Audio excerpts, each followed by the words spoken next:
the major one is behind you guys here. So the major piece is called the recital.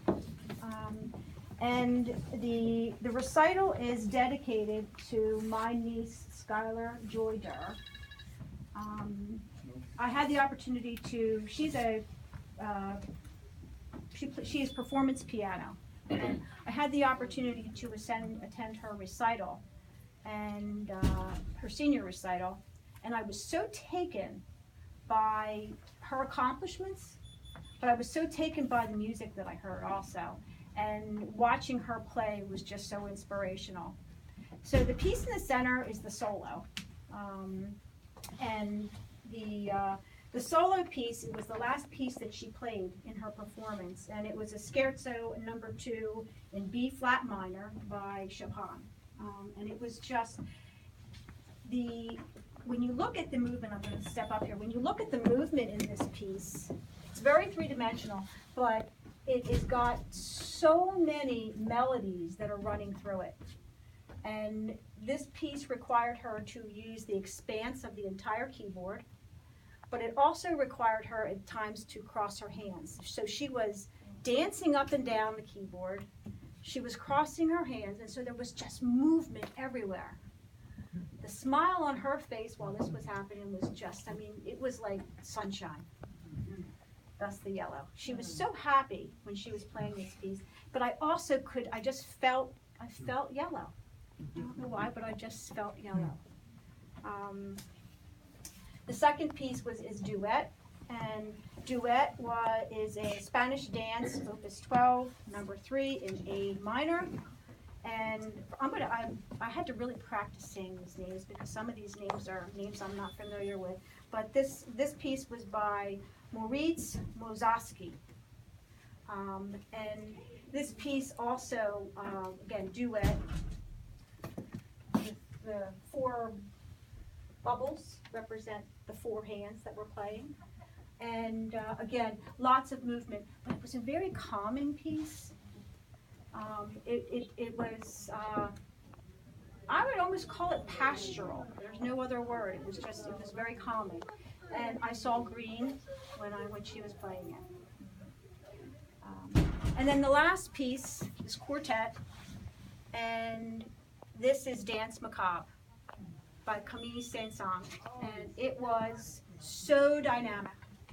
It was so intense, and the 4 hands, I mean, I have close-ups I studied when I was taking pictures of what she was doing, she was just all over they were all over the keyboard again. Hands were crossing, but the intensity and it was all, I don't want to say banging, but it was just the energy that these young people were putting into the keys was just, I don't know, it was overwhelming. And I saw red. So this is the major piece, and a little sidebar story is that when Skylar was a young girl, when she was 5, she wanted to play the harp, and her father said, "I'm not spending $20,000 on a harp." Wow. And so play the piano. So she's now at Florida State University taking piano performance, and I can't be more proud of her. But I made this piece, this series here, this piece and this piece, are called Harp Vessel. And to me, they are representative or metaphorical about a harp and the frets on a harp and the fingers playing the strings on a harp. And so these are also get dedicated to Skylar. And then the other pieces here, sort of there's a menagerie of things, but this piece here is called Village of Hope. I encourage everyone to look at the poem and look at the totem representation. But Village of Hope for me was a commentary on the world working together, the world working together to provide hope for the future. I think we need hope.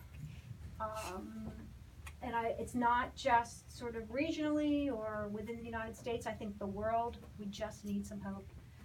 And so when I was designing this piece, each of the totem houses represent, whether it be a person, a community, a country, they all represent something.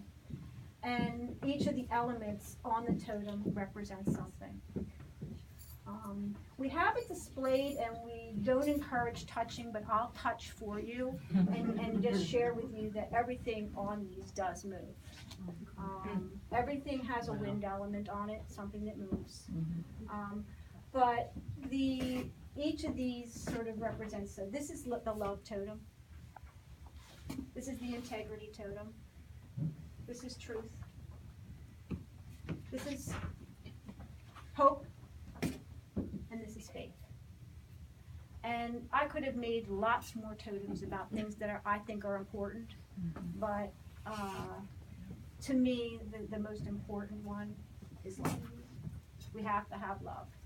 And so look at the little diagram that I have there, and it sort of explains, and I encourage people to think about each of these and what elements you might have as a love totem, something that's important to you. And then the bases are all polymer bases, and this is sort of the river that runs through our lives and all of our communities and the world. And that all of our rivers are different. They're different colors. They have things happening on different sides of the river, but they all, and you'll notice the way that they're designed, they all interlock. And when you interlock them, you get a sense of working together and a strength. And so those are the major pieces. I have some other pieces here. I always liked candlesticks, but I was really playing and experimenting on my candlestick work with how do I make welded connections that disappear. And I've sort of, with the help of my instructor, I am using a pegging technique, which is where I drill holes and then I peg them and then weld them so that the welds are not visible. And that was a whole process of learning for me how to do that successfully. And then you sort of move into the wearables. Outside here you have a sort of a transition in your art that can hang on the wall, but I think that so many of us have beautiful jewelry that it's just a crime to have it sit in a jewelry box.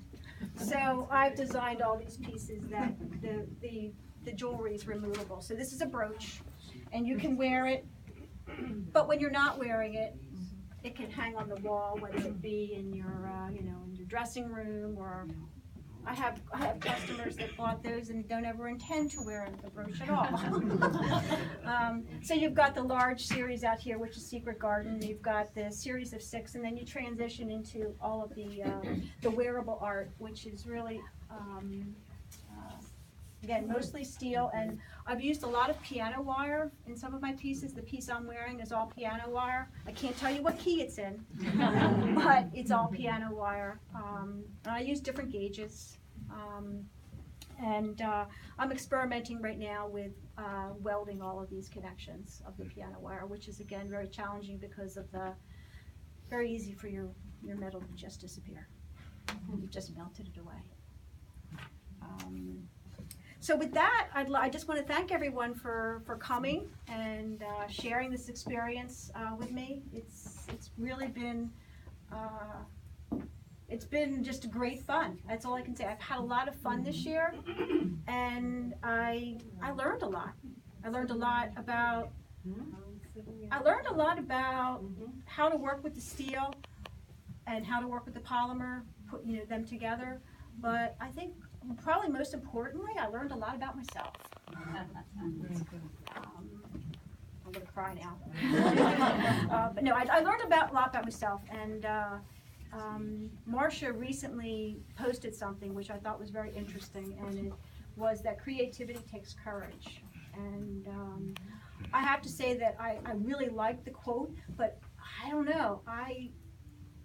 Creativity is just something that is just in me. I'm like this frantic little rabbit. I've always got all this energy and all this creativity that's got to come out, and I'm just so glad I have an outlet to do it, and that my husband allows me to disappear into my little building that we built as part of this, actually, for me to do this work. So I thank my husband, I thank my family for supporting me through all this, and I thank all of you for just, even if it's just over the years or being here tonight, I really thank you for supporting me and what I'm working on, where I'm headed. So thank you. Thank you. Thank you.